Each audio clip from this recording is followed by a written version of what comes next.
All right. Well, thank you and good evening, I should say, or good afternoon. It's 5:30 right now. Joining me today is Amanda Balsillie. She is the owner and she is the mental health therapist over at Four Directions Holistic Counseling. Quite the mouthful. I should have picked a shorter name. I agree. But it is a meaningful, it throws quite a punch. It is a meaningful name, and I quite love the way Four Directions Holistic Counseling, even though it's long, it throws in a punch and it sounds very beautiful. Thank you. Marcy Cho, many thanks for that lovely comment. Of course.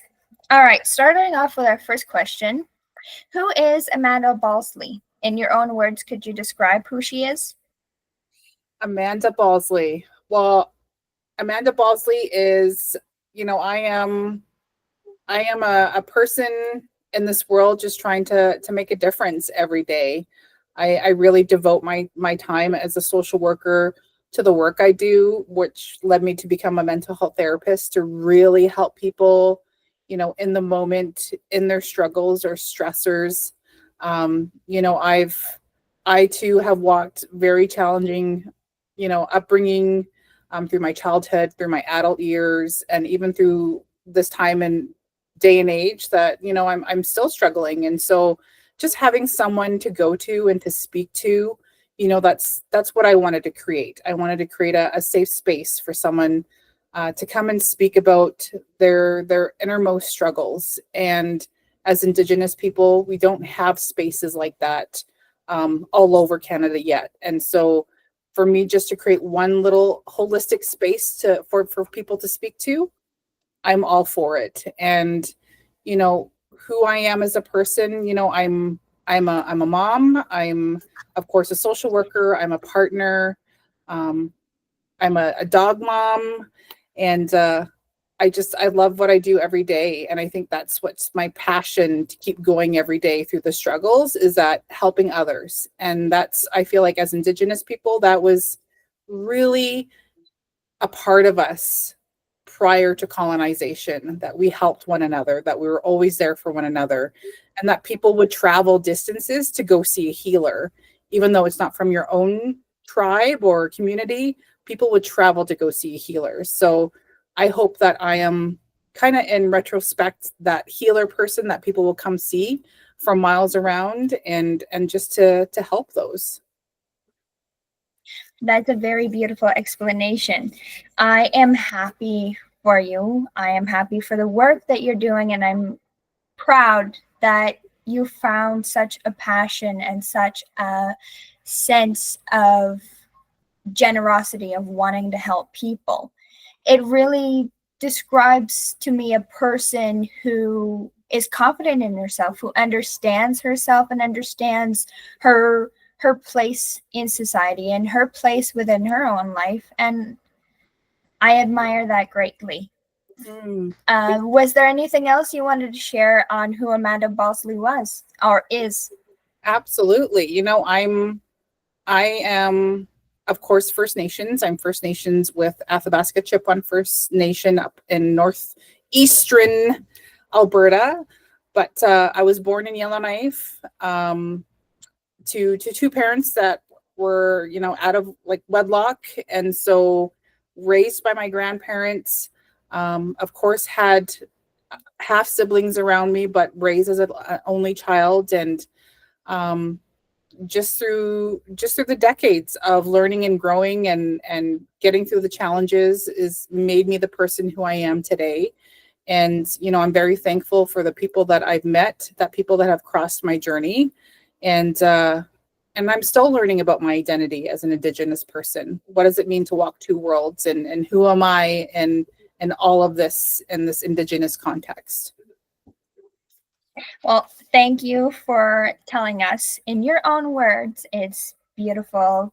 Your story was very beautiful, and I admire the person you are. I admire the work you're doing. And now I will take my turn. Yeah. Who is Stella Musquat? Well, I viewers and listeners alike. I am Stella Musqua.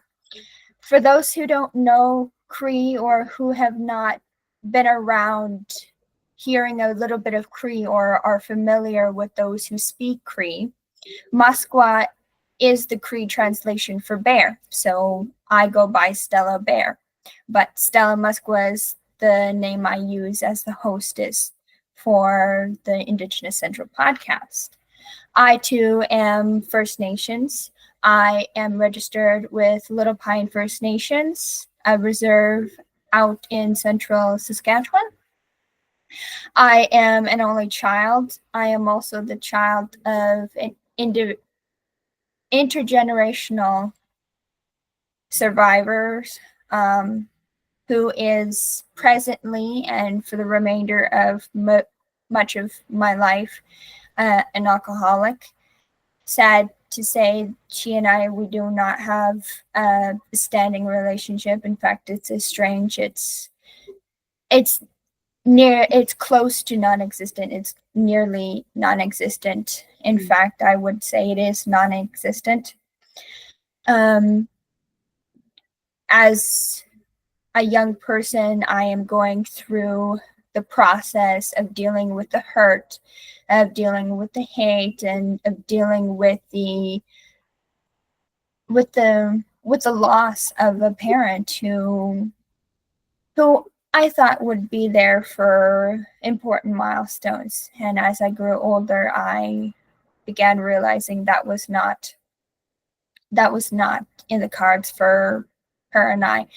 I was raised single-handedly. I was raised by my aunt, who raised me as a single parent, as she was a single parent. She had no help, so it was just her and I for many, many years of my life, and it still is to this day. And she is my mom. She's my mommy. And I love her to bits and pieces, and I adore her for taking on the challenge and taking on the role and the responsibility of being my legal guardian and being my parent. But yeah, that's a little snippet of who I am. I am an entrepreneur. I'm a creative thinker. I'm a visual learner. I love learning through visuals. I love being one-on-one. Whether that's a voice call or whether that's in person or whether that's some form of communication, of a communication channel of seeing a person and speaking one-on-one. A phone call is nice, but it's nice to see the person's face and to see the body language and talk eye to eye, the eye contact. I'm a curious person. In fact, one of my hobbies is curiosity. I'm curious by nature. I ask as many questions as I can, whether that's on a job, whether that's at home, whether that's at school or at college.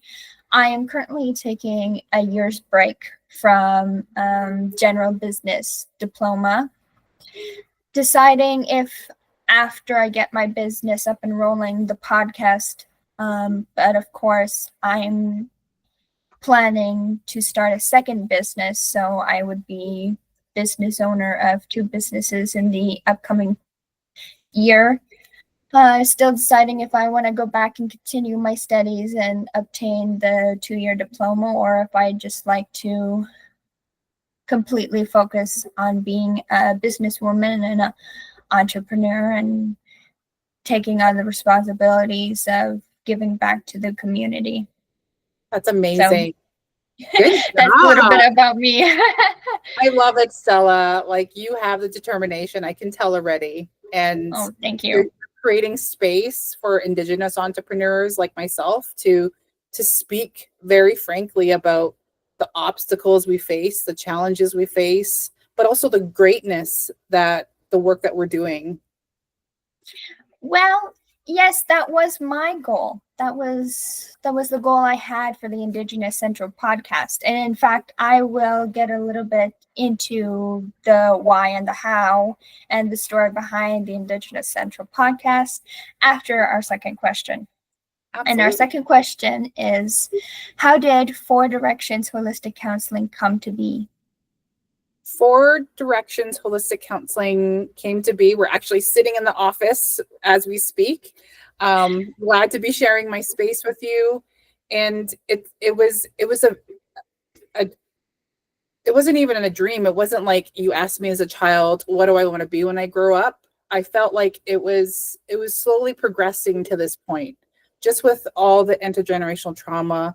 Um, just from my grandma to the grandparents to my mom and dad who went to day school, who experienced atrocities at those facilities, and then just growing into like my own childhood, not having biological, like two parents, where I was raised by two loving parents, that was kind of robbed from me. And so, but having my grandparents, my step grandfather and my grandmother guide me in a good way, but also still experiencing traumas growing up, significant grief and loss moments within the family system.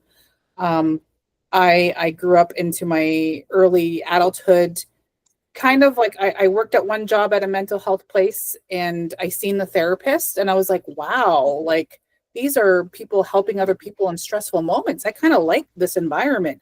So that's where I kind of got that hook for being a social worker. And then I started working in schools as an FNMI educational assistant, like First Nations, Métis, Inuit educational assistant. And I really loved working with families. But then again, I started to realize I can't fix what's going on in society at a school level. Like I need to advance my learning. So then I started my social work diploma. Then I did my bachelor's of social work. Then I did my master's of social work. Now I'm on my clinical journey of learning, so I'd be able to bill NIHB eventually. But then it also grew into like, well, we don't have enough Indigenous mental health clinics or healthcare practices across Canada, let alone in Alberta, where Indigenous people can come and feel safe and speak to. There's a lot of non-Indigenous offices that are in private practice, but there's very few Indigenous offices that offer mental health services. And so I felt there was a gap in society where we need to have our own people, our own Indigenous people helping others on their journey to wellness, because we kind of understand we have similarities of experiences. And it's really hard to talk to someone who hasn't experienced what Indigenous people have faced. And so I really wanted to create a space for for Indigenous people to come. That is very admirable. I love the journey that you have taken. I'm just going to set my drink over here just in case all of our viewers and audience members are wondering why I'm reaching over. I'm just setting my drink down. It's very admirable, and it very much drives my curiosity. And also I'd like to learn more of how, beyond the story from being the child in a therapist's office to where you are now as an owner and a mental health therapist of your own business. It's, my goodness, I'm lost for words right now. All I can say is it's very admirable. It's a large platter of work for one person to own up to and to carry with them. And I have such admiration for you as an individual, but also as a female and a woman who's First Nations, and a woman who is an entrepreneur, who is a businesswoman, and who is an Indigenous professional within the healthcare field. Yeah, thank you. Yeah, it's very challenging. And I feel like as Indigenous people alone, like we have to prove ourselves 3 times over. But when you're in a healthcare profession or in a professional role, like you really have to prove yourself. You have to really prove yourself. I'm able to do this kind of work at this level. I'm able to work with those and give care, but also make sure that I'm, doing my notes that I need to do, doing the assessments that I need to do, like walking the 2 worlds and able to have a really good business that's able to progress forward. But there's still challenges along the way. It's a lot of work maintaining a healthcare practice and doing business as well. And when you're blending those two, it could be really daunting. It could be really overwhelming. Mm-hmm. Well, you deserve a round of applause. And in the future, I will write your name down for a list of people who I admire, but also for guests. The last guest, the recent guest 2 weeks ago, my first guest, Laurel Sapp, she will also be added to the list of individuals who I'd love to send a thank you card and a bouquet of flowers. And you're very well deserving of a bouquet of flowers and a thank you card. And I would love to give you a hug if I could, but right now we're just separated from screens. But I hope to meet you in person someday soon. That would be amazing. I would honor that visit and just that sitting down in person and having a genuine, really good chat. I love online. I think this is really bringing our people together in a different way, but I really find meaningful connection in person, talking to one another, sharing a cup of tea, coffee, and just time is, I feel like unlimited when we're with another Indigenous person and we're just speaking and conversing. It's like two little elders in a room. Minus all the swearing and the trucker's mouth and the F this and F that when you have a bad day. I probably should learn to censor my mouth, but I do have a trucker's mouth. I tend to have a trucker's mouth, and I find the humor in a lot of the crudeness of swearing, if that makes sense. I totally get it. You know, I owned a semi truck for like a very short amount of time, so I get the whole trucker's language, but I feel like I really had to adjust myself professionally. So like right now I can swear through it. Like I cannot swear through this podcast. Like I don't have the gumption in me, and I don't do it in private practice either. Well, sometimes it does slip out when you're talking with clients because we're human. But I feel like there's a switch for me where I can be like, I could throw out some F-bombs here and there, but then like I have to maintain that professional being, I guess, to the world.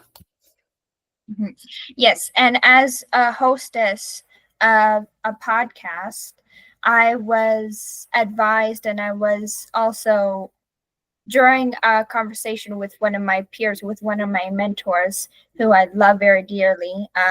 Shout out to my auntie Laurel Sapp, who in fact was my first guest during the pilot episode.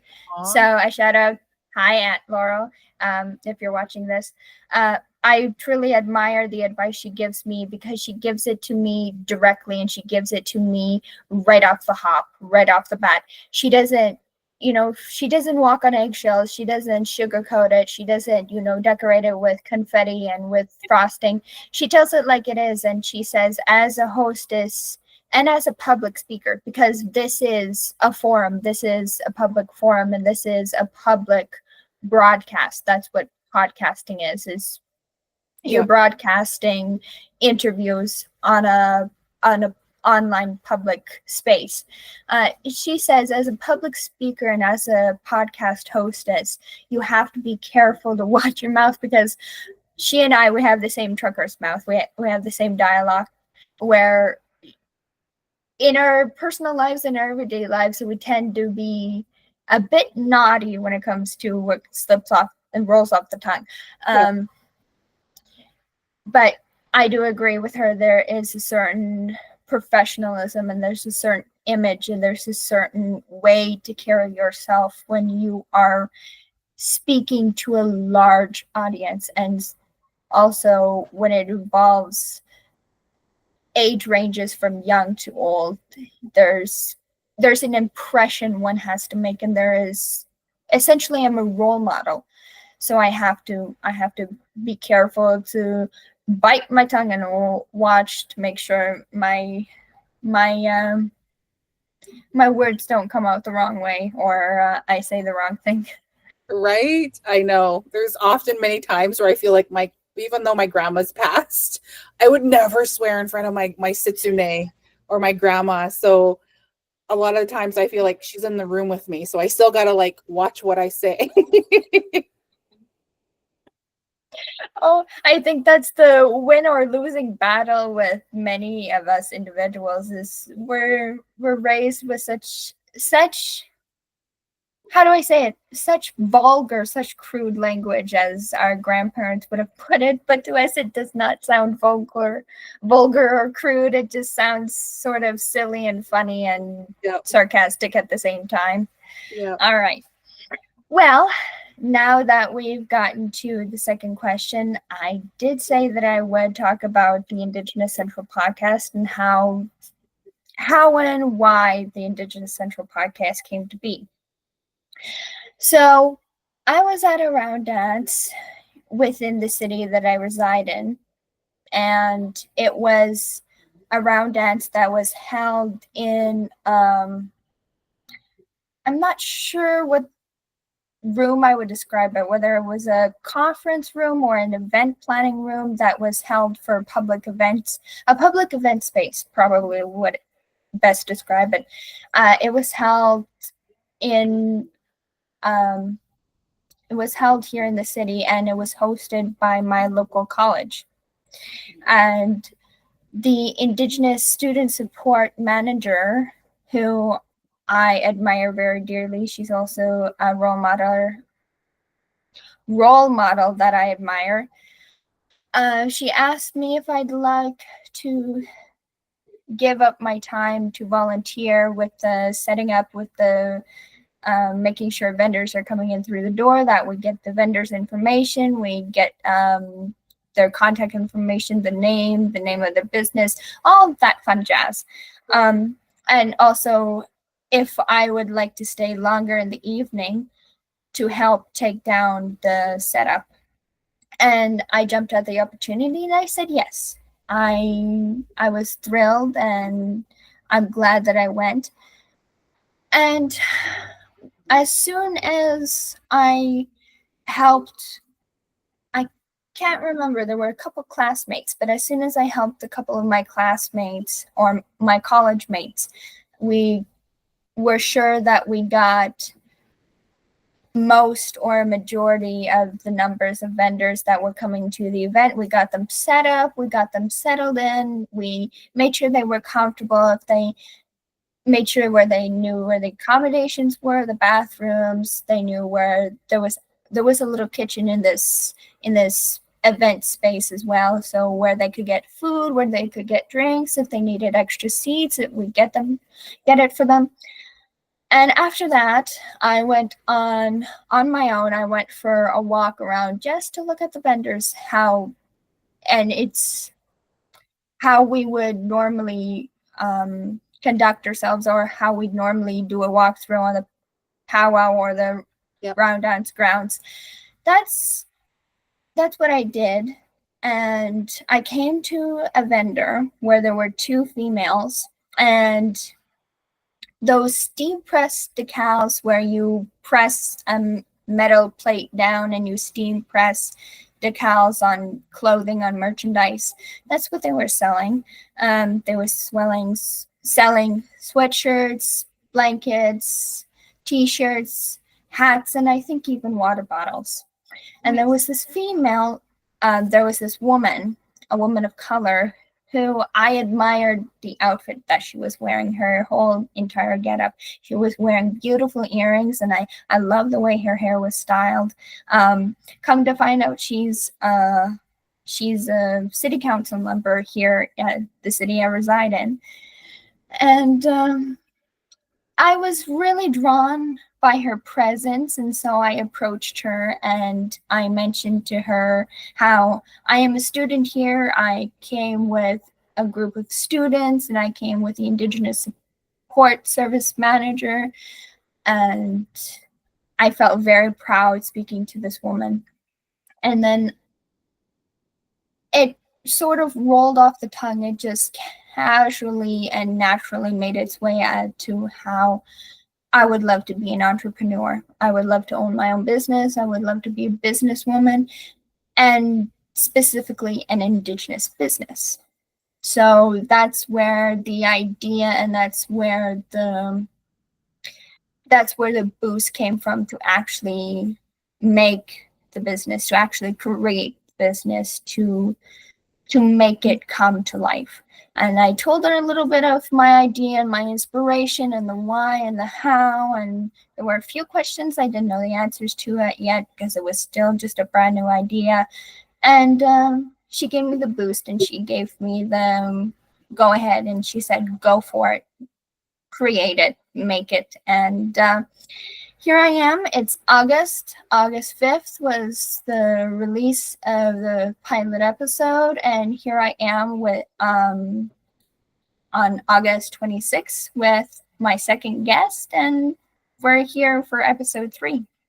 Amazing. Congratulations. You've trailblazed your own journey thus far. You're doing so well.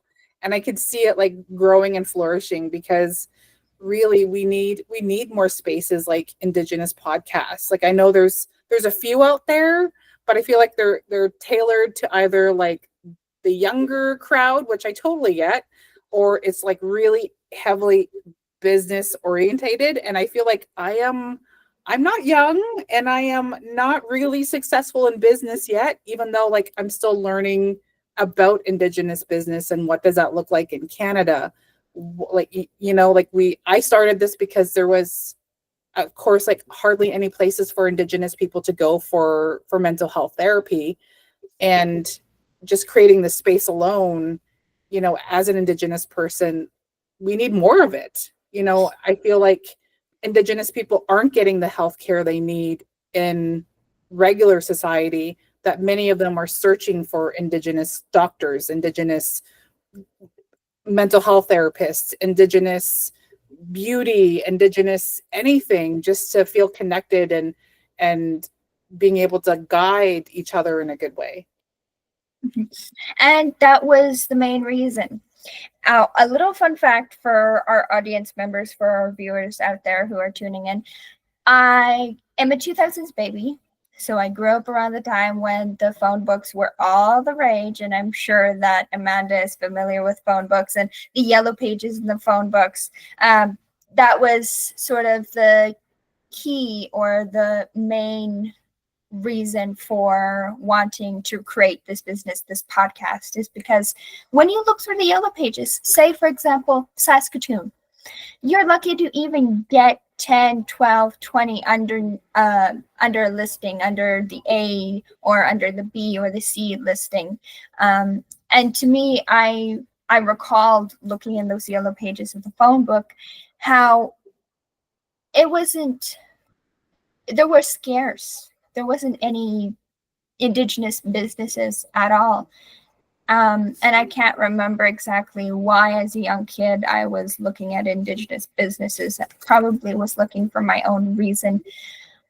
Probably had a reason of my own for wanting to find a particular Indigenous business, or maybe it was a hair salon or a beauty salon as a young kid, or maybe an Indigenous toy store or something.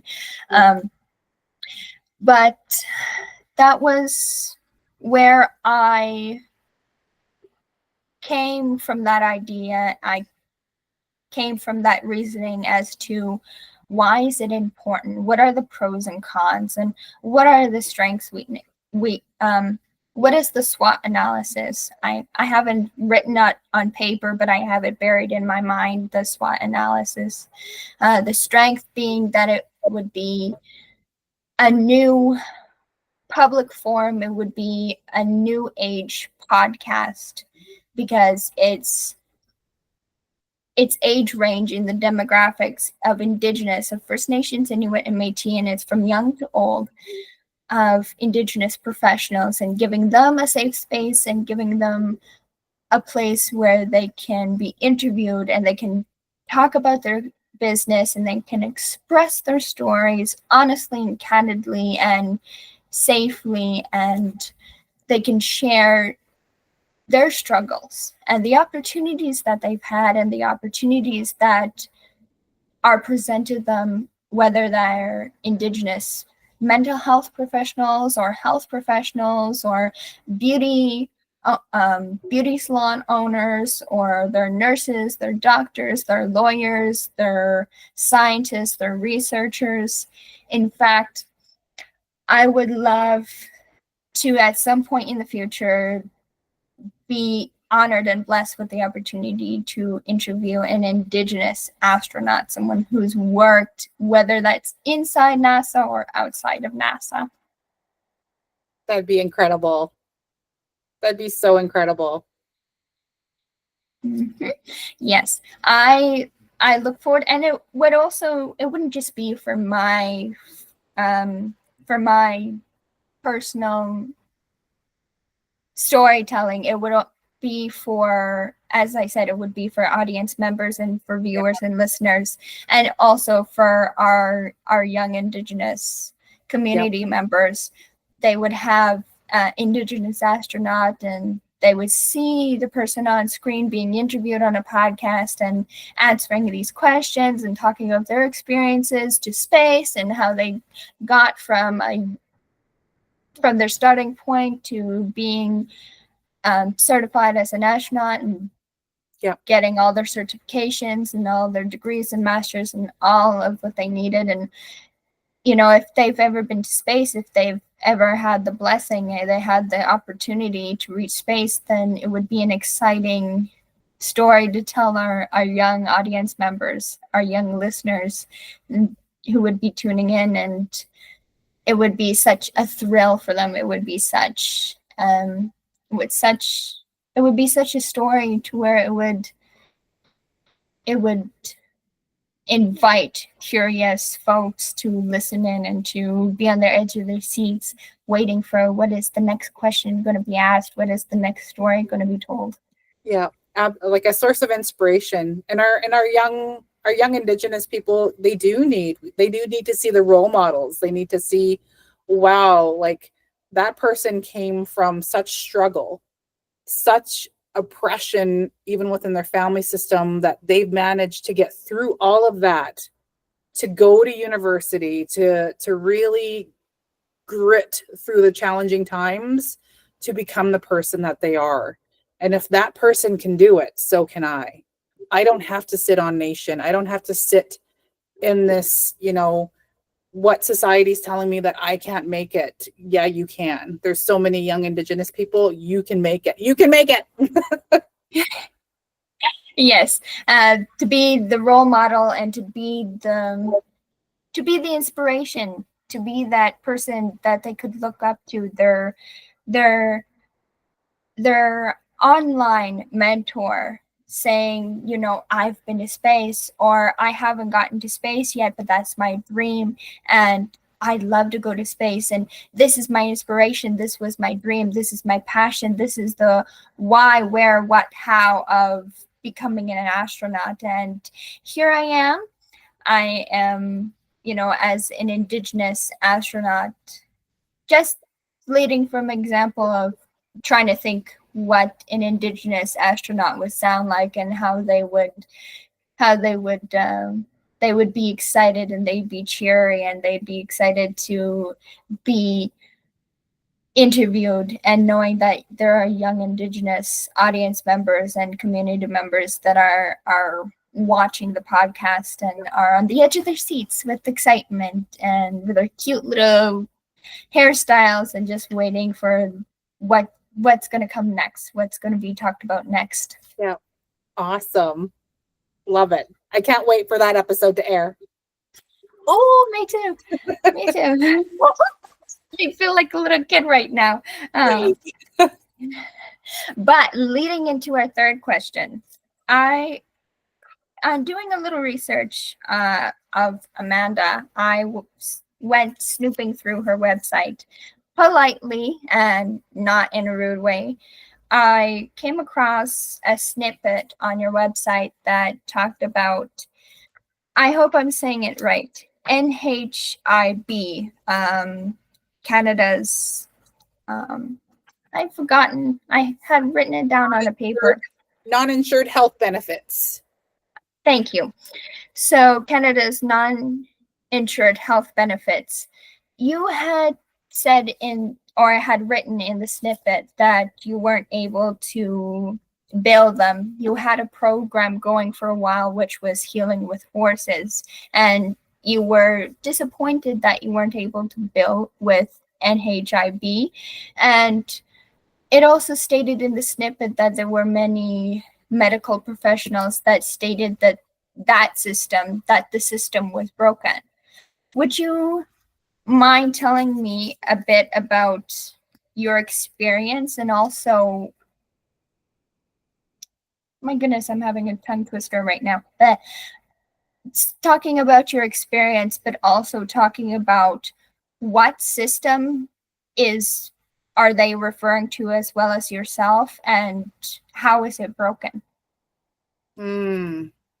So I feel for personally, like, not being able to bill NIHB, of course, is a barrier. Like, I would love to excel my private practice and help Indigenous people, but in the same sense, I am realizing that I need to learn the clinical understanding as a mental health therapist, and that component has to be complete. So I have to be a registered clinical social worker in the province of Alberta before NIHB or the federal government will accept me on their list to direct bill for Indigenous people, or to start healing Indigenous people in a mental health capacity way. I was a bit upset at the time because, yeah, I feel like I'm an Indigenous person. I've walked that intergenerational journey as many Indigenous people have. And why is this a barrier for me to bill? Like, I should be able to help my Indigenous people. It's here and now. We're healing now. We're getting into the grit of it. Like, but I completely understand where a lot of these professional regulatory bodies are saying you need to be clinical. The government's saying you need to be clinical, because in a sense, I have to talk in not like our native Indigenous language, but amongst other doctors, amongst other health professionals, when it comes to diagnosis of like anxiety, PTSD, depression, ADHD with children. The diagnosis, like, it's huge. And so that's a commonality that I need to learn when working in the mental health field. And once I accomplish that, then I will be able to bill NIHB, fingers crossed. And that will open more opportunities for more healing and for bringing on other Indigenous health practitioners. And I know people like to do quantity over quality when it comes to business, but I'm really more about the quality. That's why I'm a team member of one at this level. And hopefully once I become clinical, that I could start, sharing my knowledge to other social workers and showing them how to do Indigenous mental health in a good way, as opposed to just like blowing up and growing rapidly, because we all know that mistakes can happen when you grow too fast. And especially in healthcare, you really have to be cautious, because these are people's lives that we're working with on a daily basis. These are feelings. These are, people can be in a really dark place. So you gotta manage healthcare with mental health with grace and honor. Yes. I am in such admiration for the work you do, and hearing your story, I'm in more admiration.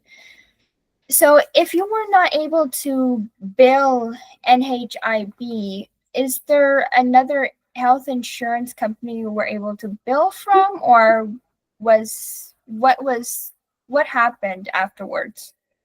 So what I've been doing, so amazingly, there's actually a new, it's called NoGimo Health. And so NoGimo Health works with NIHB. They've had meetings, they've worked together. So I can actually see Indigenous people now as a third kind of party contractor with NoGimo Health. So if you do have NIHB coverage, you would contact NoGimo Health, and I'm on their circle of care. There's a lot of practitioners that are Indigenous throughout Canada on their circle of care team, which is beautiful, because then people can go and see that, wow, look at all these Indigenous mental health clinicians across Canada. And I'm in Alberta. And so if clients in Alberta want to see me, then they can call the office and they're able to use their NIHB benefits. So it's kind of great and a twist of fate that this opportunity came up so I can actually help my Indigenous people, but not to the point where I can bill out of my office, but it's kind of like indirectly through another route. Well, I'm glad there was a silver lining in that. And do you still have the program up and running, the Healing with Horses? No, so unfortunately, I had to shut the acreage down just because the property, I didn't own the property. I was renting it, and so the landowners wanted to put it up for sale again, and so unfortunately, I had to rehome horses, and it really hurt my heart. It really, it dampened my spirit because it was beautiful. It was a beautiful feeling to finally have that feeling of what I've dreamt for so long, was to be a mental health therapist, to have horses, to bring people to be with horses, and not per se to ride, but just feed them, touch them, just be in presence with a horse. And just it's really profound how much energy that a person and a horse can interchangeably work with one another. And that's why there's equine therapy. And there's a lot of people doing equine therapy now. It's unfortunate that I'm not to that point. But I hope, and I always pray every day, that someday I will be able to get back to that and do what I want to do. But I also understand that I need to be where I'm at, learning the clinical area as a mental health therapist before growing into that route as well. Well, the next time I take my round of smudging, I will keep you in my prayers, and hopefully you will be able to start up the Healing with Horses back up again. Oh, thank you so much. You're welcome. And touching on your story of Indigenous people and with horses and equine therapy, this is a little bit to do with your story of healing with horses and a little bit of not. But my grandfather, Simon Bear Sr., he was a chuck wagon racer. Chuck wagon racer. Goodness, my voice is not up to par today. But he was well known in Little Pine. He was a well known chuck wagon racer. And I believe also the neighboring reserve, there's two reserves within the same body of area of land. There's Little Pine and there's Potmaker. And I believe from what my family has told me, he also took chuck wagon races in Potmaker. So it was well known within the little community. But when I did go to summer camp this one year, I believe I was about 14 years old, 15 years old.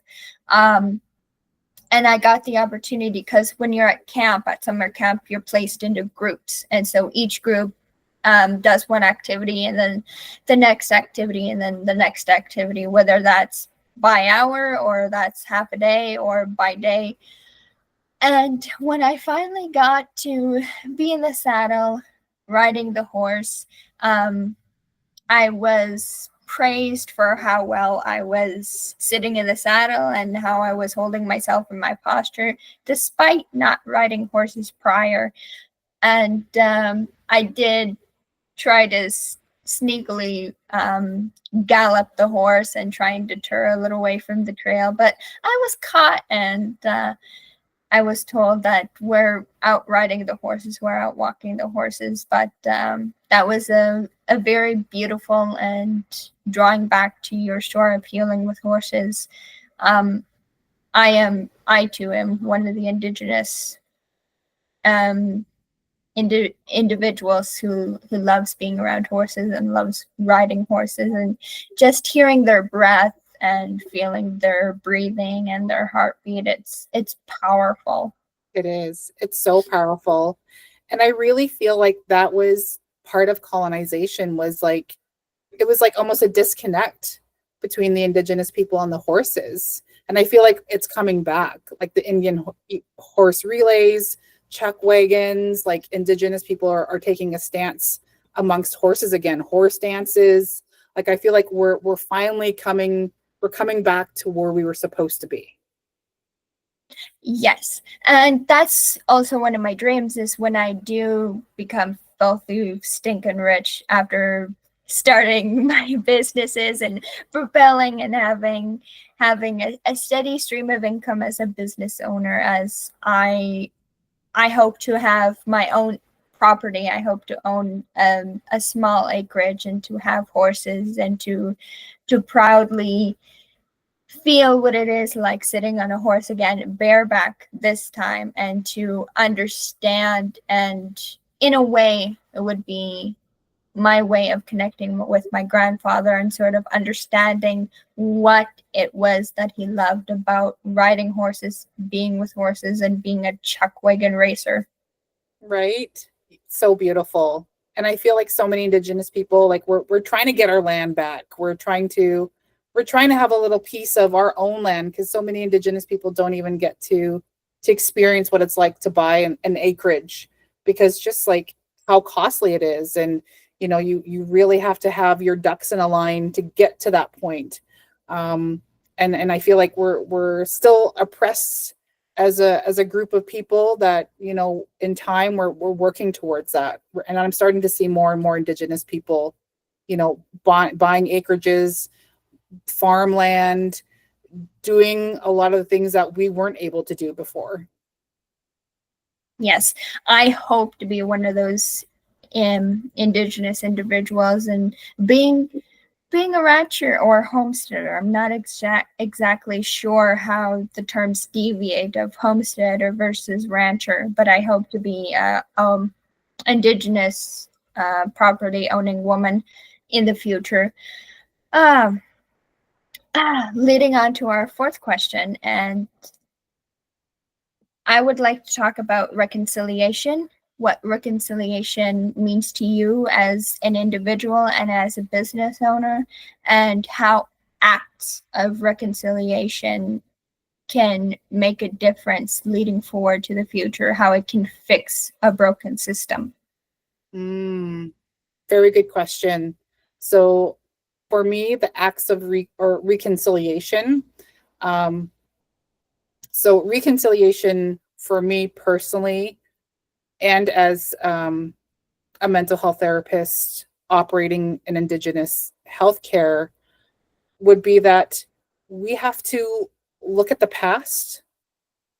We have to resonate where we are in the present right now with reconciliation, and what does that look like in the future for our children and generations moving forward.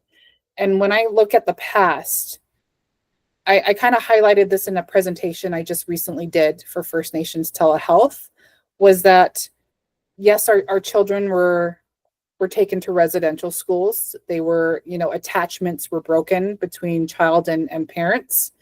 And that in itself was traumatic.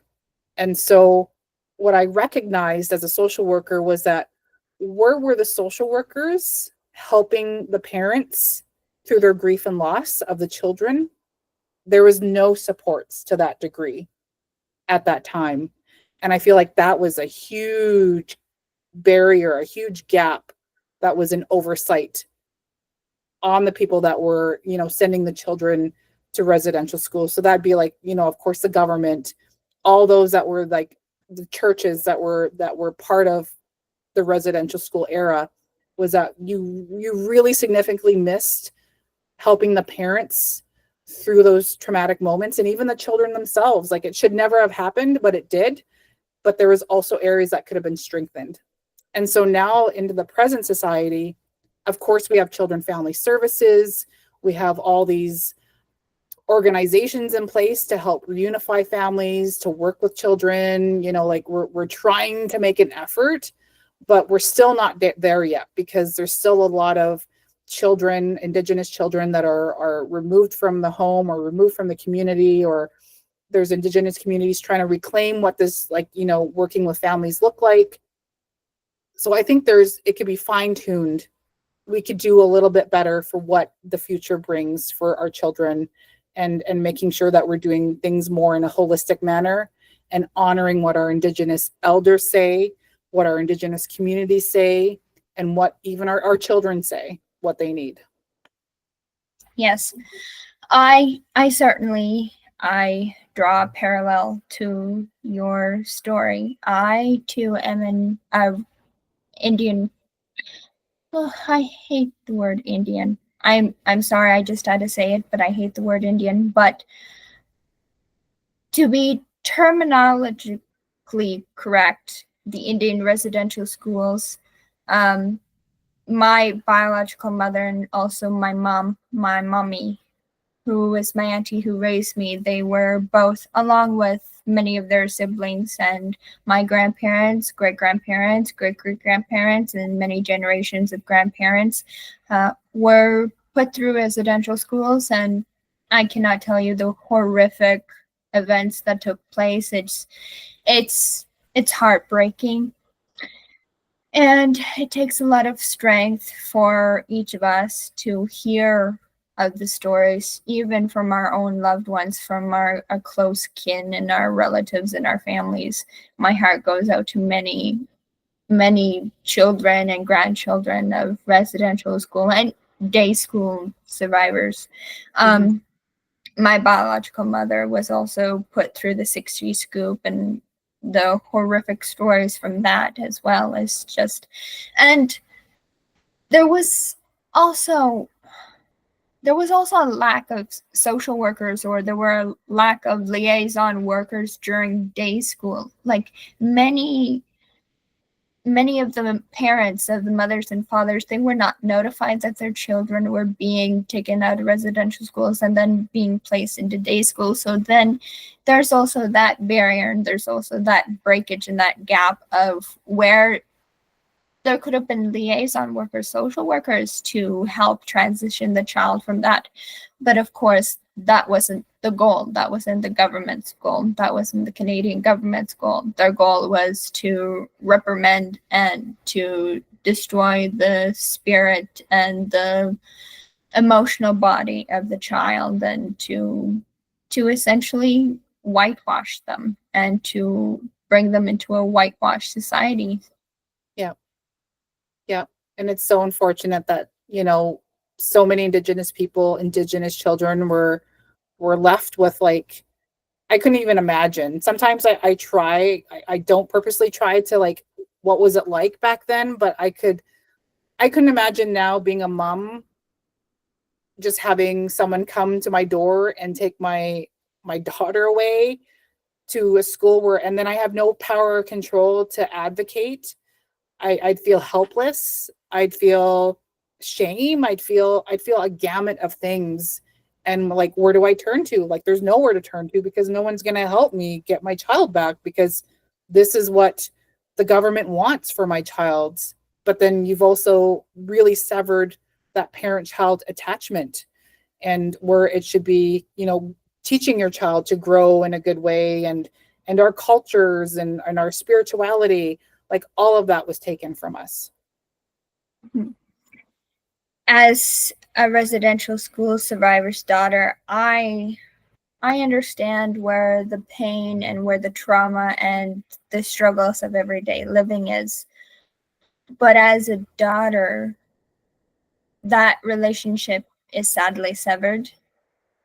And for me, in the terms, in the rows, in the deep waters of working through the pain and working through the hurt and working through the hatred and working through the cards I was dealt with, and what my cards are. I have childhood PTSD, which I'm sure many counselors and therapists, are mental health workers, are familiar with, is CPTSD, childhood post-traumatic disorder. I was not diagnosed with it. I self-diagnosed myself with it because there are a lot of uh, symptoms and a lot of signs that I saw in myself. For example, whenever I hear someone mentioning the word beer, or when I hear the word alcohol being mentioned, I snap and I'm thinking about my biological mother and the horrific events that we went through as an entire family. Mhm. And I don't mean to, it's just how Yep. my brain and how my regulatory system's been wired to Yep. respond. And I'm still in survival mode, and I'm Yep. gradually and slowly just leaning myself off of being on a heightened and being on a survive flight or fight mode. Yep. And all I can say is that I am taking it one step at a time. It's baby steps, but for me, I heal best and I do my healing best when there is a distance between me and my biological mom. And not many people would agree with that. Of course, there's probably going to be quite a few people who wouldn't agree to hearing that, but that's what is best for me in my situation, is having that distance. That is the only way that I can truly and fathomably forgive her for all the pain and for all the hurt and for all the times that I could have lost my life due to the child negligence and due to the actions, Mhm. and due to the consequences of her actions while I was a baby still in her care before my mom got custody of me, which was the best thing by far. I'm here, I'm alive today, and I am fighting for a future for myself and fighting for a future for the betterment of Indigenous people. And I'm proud of myself, and I'm continuing to be proud of myself. It's just, I needed to sever that relationship. Yeah. The ties needed to be cut in order for me to heal and to hone myself as an individual and as a person, and to blossom and to fly and not have my wings tethered. Yeah. No, I totally honor and respect that. And sometimes we need to create those very, very clear boundaries within ourselves for us to function, to move forward in a good way. And I similarly had to do the same thing. Like, sure, I talked to my mom. Sure, she, she was kind of there in my upbringing. She was giving me for adoption. Like, she really was. So if the story was to be really told in my journey, coming, being born, I guess, as a bastard child. Like, I hate saying that word, but that's how it was. And not having two loving parents who really cared about me from the day I was born. My mom she already called adoptions from the hospital. They were coming to get me. She was willing to adopt me out. So it seemed like, in a sense, like, even within her womb, she knew, like, she didn't want me. She didn't want me as her daughter. And I'm thankful that my grandma walked in at the right time and went back and talked to my step grandfather and said, we need to take her in. We can't let her go into adoptions. And so I am forever thankful to my Sitsune and my step grandfather Jack to raising me. But my mom still had partake, and they would give me to my mom for weekends or here and there, but again, she would abandon me to go partying in other communities, and would leave me with my uncle, who unfortunately had no hands, and my real grandfather, who had a stroke. And so they couldn't take care of me the best that they could. And so my grandmother would walk in and she would see the disarray that's happening, and she would have to take me back home. And so it's just been a lot of a back and forth of unhealthy attachments. And as much, and a lot of our Indigenous children still experience that, like unhealthy family systems and unhealthy attachments. And if you just find one person that you can connect to, that you feel safe with, that that they're going to be with you, supporting you and uplifting you, connect with that person, can continue to connect with that person. Because that, for me, that was my grandma and my grandpa. So I was lucky to have the two of them until my early 20s, when my grandpa passed, and then my grandmother passed in 2016. And so it's been a hard road, and there's a lot of days where you feel lonely, but you have to get through that loneliness to build that future that you want. And sometimes we have to shut some of those doors on our family members, and a lot of people don't get that. You're right. Like they say that's your mother. Like, why would you do that to your mother? But sometimes you have to. And unfortunately, like, I'm kind of stuck in the same predicament, to be honest.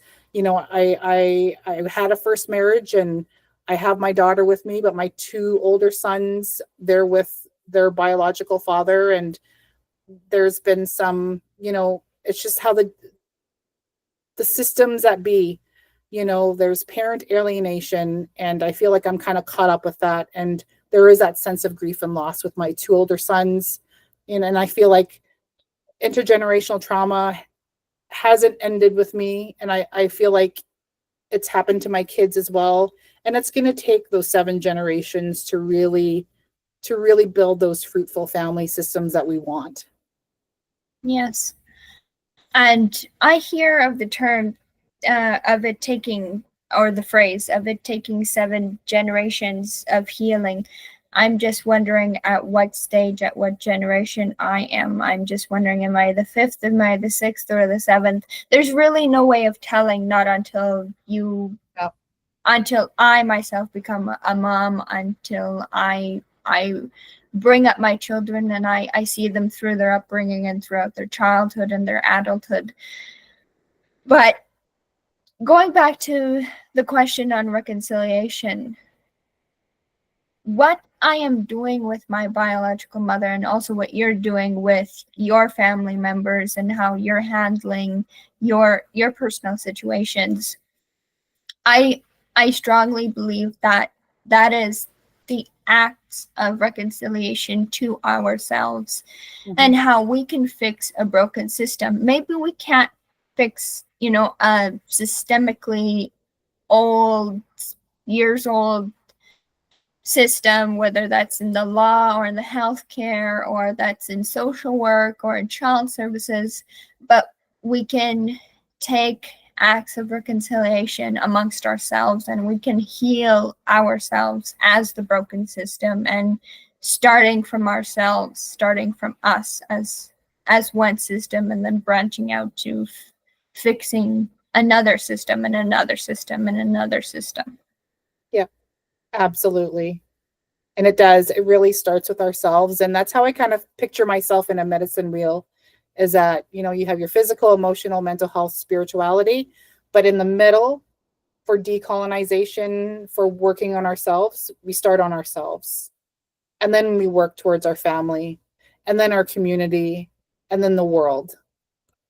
Yes.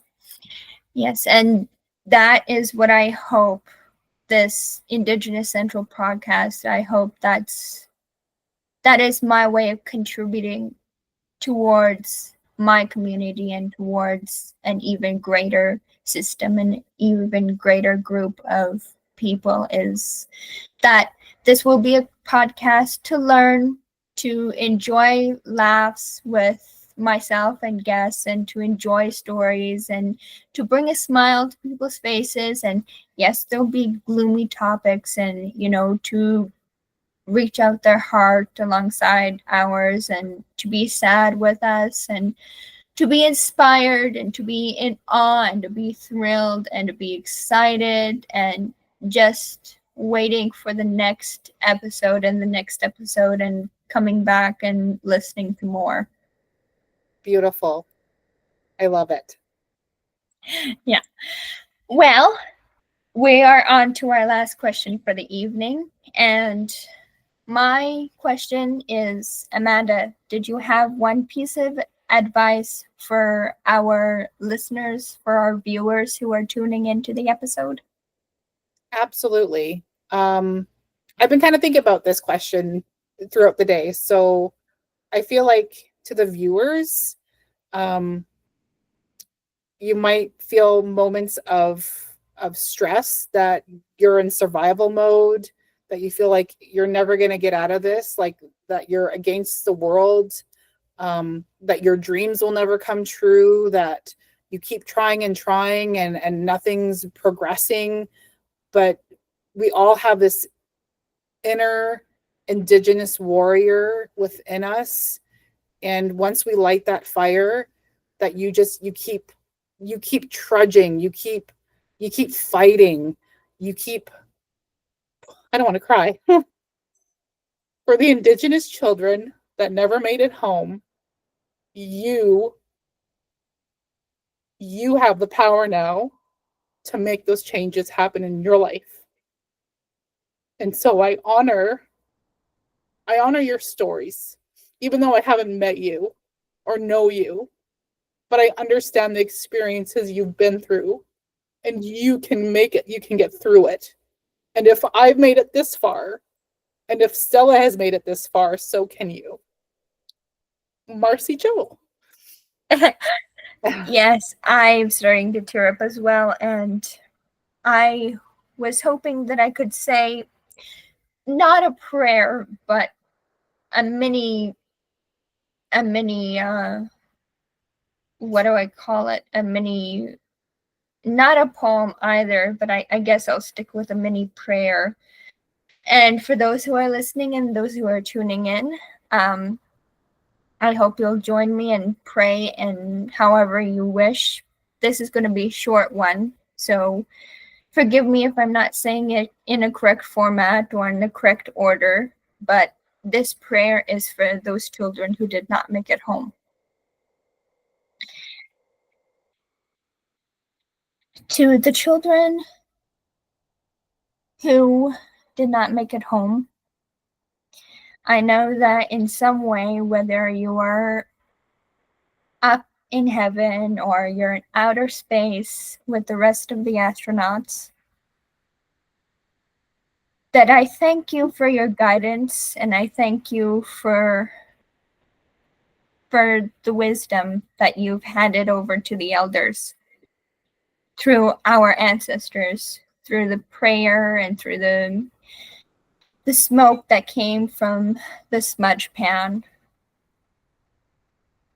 And when you send down your blessings and your hopes and your dreams for us, for the rest of us who did make it home, I thank you. And I hope to make you my cookum, my mushum, and to make everybody who had gone before us, including the chiefs who fought tooth and nail for the generations that were to be born after them. Thank you. Miigwech. And I hope that myself and Amanda and everyone listening, I hope that we can fight for the future that you dreamed of, the future that you saw. And I have nothing more to say except thank you, and to tell you how grateful I am, even though it was tragically ended, to thank you for your life that you lay down for all of us. Hi. That's beautiful. Thank you so much, Stella, for that. I think so many families needed to hear that. I agree. I, for one, on my own journey, being an entrepreneur and being an Indigenous woman, a young woman, especially living within the fear of MMIW, I do my best to think and to give a thank you for the children who didn't make it home, because it was their horrific, their horrendous, and their tragic sacrifice that many of us take for granted. And I do my best not to be one of those that take their lives for granted, but to live out my life in a way that would make them proud, that would make our grandmothers and our grandfathers proud, and to make our ancestors proud, because at least knowing that I do my best every day, working on myself and healing myself and loving myself, I know that my efforts means something, that their tragic deaths are not in vain, are not left to be in vain.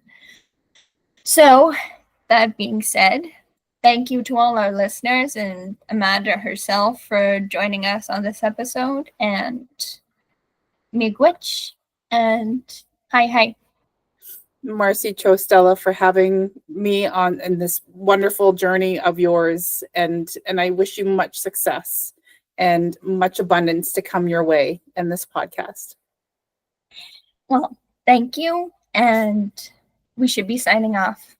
Bye. Perfect. Bye.